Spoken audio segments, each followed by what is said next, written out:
Hello বন্ধুরা, আসসালামু আলাইকুম। শুভ সকাল সবাইকে। আশা করি ভালো আছেন, সুস্থ আছেন সবাই। সবাই সবার পরিবার পরিজনকে নিয়ে। এখন বাজে সকাল 7টা 23 মিনিট। উঠে পড়লাম, যেহেতু আজকে 22 তারিখ, 22শে জুন। ইলমার স্কুল 22 তারিখ থেকে তো শিক্ষা প্রতিষ্ঠানগুলা খোলা। ঈদের গ্রীষ্মকালীন ছুটি, ঈদের ছুটি 1 মাস প্রায় ছিল। তো আজকে 22শে জুন, আজকে শিক্ষা প্রতিষ্ঠানগুলো খুলে দেওয়া হয়েছে। ইলমার স্কুল খোলা। ইলমার আজকে স্কুল আছে। তো সকালে 7টার দিকে উঠে পড়েছি। উঠে আর কি অন্যান্য কাজ করে তারপর ক্যামেরাটা আপনাদের সামনে অন করলাম 7টা 23 থেকে। তো সকালবেলা উঠে কিন্তু আমি আর ওয়েদারটা আপনাদের তো দেখালাম আজকে সকালে আর কি। যেহেতু আষাঢ় মাস পড়েছে, এই মেঘ এই বৃষ্টি, থমথমে চারিদিকে আকাশটা হয়ে থাকে, কিন্তু ভ্যাপসা গরমটা কমতেইছে না। কিছুক্ষণ পরপর রোদ উঠতেছে, আবার কিছুক্ষণ পরপর ঝিরঝিরে বৃষ্টি পড়তেছে। আর ভ্যাপসা গরম কীরকম। তো যাই হোক, সকালবেলা কিন্তু আমি ভাত একটু বসিয়ে দিছি। যেহেতু ইলমার স্কুল আছে। ইলমার 9:30 থেকে 4টা পর্যন্ত ও স্কুলে থাকে। 4:30টার দিকে বাসায় আসতে আসতে 4:30টা বেজে যায়। তো সেই জন্য আজকে প্ল্যান করছি যে ইলমার যেহেতু আজকে প্রায় 1 মাস পর স্কুল খুলেছে, তারপরে তো 2 দিন পর 24 তারিখ থেকে ইলমার অর্ধবার্ষিকী পরীক্ষা হাই স্কুলে। তো সেই জন্য ভাবলাম যে ভাত আজকে সকালে নাস্তা করব। যদিও আমরা সকালবেলা ভাত খাই না, তো এখন রুটিন তো নতুন করে তৈরি করেছি যে ইলমার যেদিন স্কুল থাকবে এখন থেকে সকালবেলা করে ভাত রান্না করব। ভাতটা রান্না করলে হবে কি, ইলমা আর কি 4টা ভাত খেয়ে যেতে পারবে, তাহলে আর কি অনেক পেটটা ঠান্ডা থাকবে। এমনিতে তো ইলমা কোনো কিছু ঠিকমতো গা চেপে খেতেই চায় না। তার মধ্যে আবার 4টা পর্যন্ত, যদি 9:30 থেকে 4টা পর্যন্ত স্কুলে থাকলে টিফিনও সেরকম কিছু নিতে চায় না। তো সেই জন্য প্ল্যান করলাম যে আজকে একটু ভাতেই রান্না করব। আর আজকে না, এখন থেকে ভাবলাম যেদিন যেদিন ওর স্কুল থাকবে সকালবেলা করে ভাত রান্না করব। জোর করে পারলেও একটু ভাত, গরম ভাত খাইয়ে দিলে হবে কি, তাহলে পেটটা ঠান্ডা থাকবে আর ক্ষুধাটা কম লাগবে। আর আমরা তো বাঙালি, মাছে ভাতে বাঙালি, আমাদের ভাত ছাড়া আমরা বাঙালিরা কিছুই বুঝি না, তাই না? যদিও ভাত অতটা আমাদের শরীরের জন্য কোনো শক্তিদায়ক খাবার না, তারপর আমরা বাঙালি জাত, ভাত ছাড়া তো আমরা কিছুই বুঝি না। ভাতটা খেলে আমরা বাঙালিরা মনে করি যে পেটটা ঠান্ডা থাকে, অনেক এনার্জি আসে, কিন্তু ভুল কথা। ভাত খেলে কখনোই এনার্জি আসে না। আমরা বাঙালিরা যেটা বুঝি আর কি সেটা। তো ভাতটা চুলার মধ্যে সকালে উঠেই বসিয়ে দিলাম। একটু এসবগুল প্রতিদিনের মতো আর কি সয়া সস, তোকমা দিয়ে এসবগুল 3টা মিশ্রণ মিশিয়ে 1 চামচ করে 2টা গ্লাস ইমানির জন্য আমার জন্য ভিজিয়ে রাখলাম। রেখে কিন্তু তারপরে সকালে আর কি ইলমা ঘুমাচ্ছে, ওদের ডাকি নাই। ইলমাকে আমি 8টা 8:30টার দিকে ঘুম থেকে তুলবো।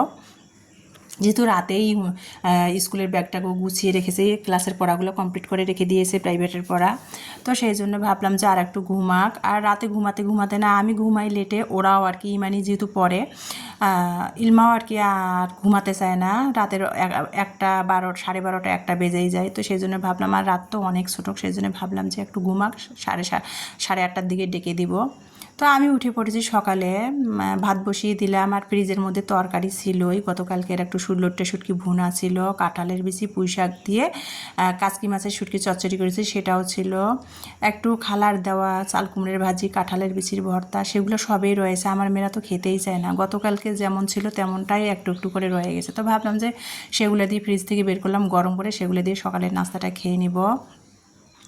যদিও সকালে ভাত খাওয়া অভ্যাস নাই, ভাবলাম যে এখন থেকে সকালে ভাত খাওয়া অভ্যাসটা করব।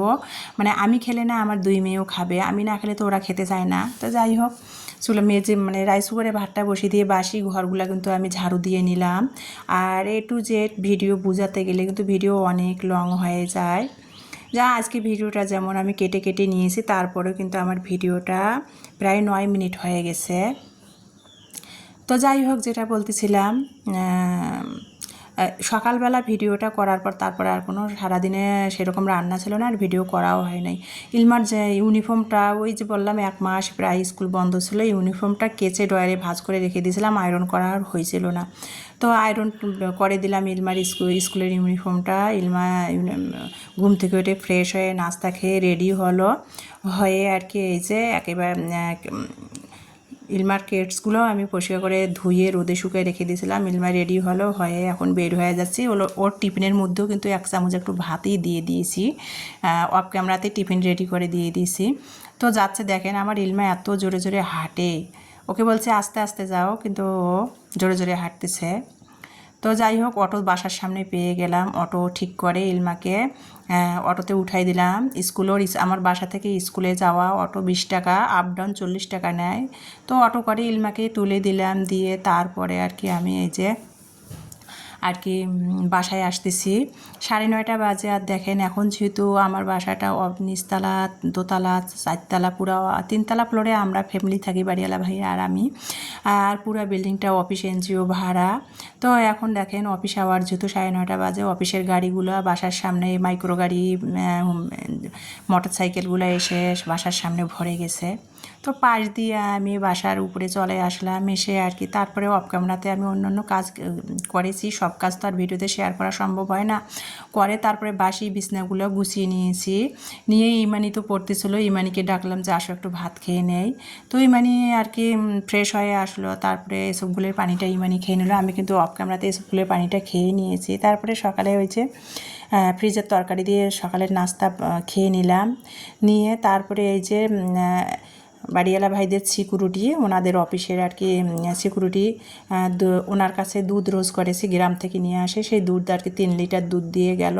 সেই লিকুইড গরুর দুধ, দেশি গরুর দুধটা আমি সেকে বোতলে করে এখন আমি বড় বোতল থেকে ছোট ছোট আমার ভাগ মতো আর কি বোতলে করে ফ্রোজেন করতেছি। কিছুটা জাল গরম করে নিব মেয়েদের বিকালবেলা নাস্তা দেওয়ার জন্য, আর কিছুটা ফ্রোজেন করব। 3 কেজি দুধ তো আর একদিনে খাওয়া সম্ভব না। তো সেটাই আর কি। তারপরে আর কি দুপুরবেলা আর কোনো কাজ করে নেই। দুপুরবেলা কিন্তু আমি আমার প্রিয় আপু ভাইয়াদের পরিবারে যে সবার ভিডিওগুলো দেখেছি, রিপ্লাই দিয়েছি। কয়েকদিন ধরে ইলমার বাবা ঈদের মধ্যে আসার পর তো কারো পরিবারে যাওয়া হয়েছিল না, সেই ভিডিওগুলো সবার একসাথে দেখে নিচ্ছিলাম, রিপ্লাই দিচ্ছিলাম। আর দুপুরে কোনো কাজ করা হয় নাই। এখন বাজে বিকাল 5টা। ইলমা স্কুল থেকে এসেছে, গোসল করে ফ্রেশ হয়ে নিয়েছে। আর বললাম ভাত খাও, ভাত খেলো না, তাই ভাবলাম যে 2 মেয়েকে একটু বিকালে নাস্তা বানিয়ে দেই। তো ফ্রিজে একটু 1 কাপ জাল করা আমের পিউরি ছিল, সেই আমের পিউরিটা দিয়ে একটু বড়া বানাই নিচ্ছি। তো দেখেন আমের পিউরিটা এখানে শুকনো চাউলের গুঁড়া আর একটু সাথে সকালে রুটি খাওয়ার যে আটাটা, সেই আটাটা দিয়ে মিশিয়ে আর কি আমের পিউরিটা আর আখের গুড় সব মিশ্রণ একসাথে দিয়ে কালো জিরা একটু দিয়েছি, স্বাদ মতো 1 চিমটি লবণ দিয়ে হাতের সাহায্যে ভালো করে মেখে নিলাম। নিয়ে তারপরে তেল চুলার মধ্যে গরম করে এখন আমি আমের সেই বড়াটা বানাবো। মানে বেশি জাল করা আর কি 1 কাপ পরিমাণের মতো আমের পিউরি ছিল, সেটা দিয়ে আর কি বিকালের নাস্তা আমের বড়া বানাচ্ছি। তো আমার ভিডিওটা আজকে এতটুকুই। ভিডিওটা দেখার জন্য সবাইকে অসংখ্য ধন্যবাদ। নেক্সট ভিডিও দেখার সবাইকে আমন্ত্রণ জানাচ্ছি। সবাই ভালো থাকবেন, সুস্থ থাকবেন। আমি সবার জন্য দোয়া করি, আপনারাও সবাই আমার জন্য দোয়া করবেন। তাহলে আজকে এই পর্যন্ত, ভিডিও থেকে বিদায় নিচ্ছি। বিকালের নাস্তা আমের সেই বড়া খেতে আল্লাহ হাফেজ।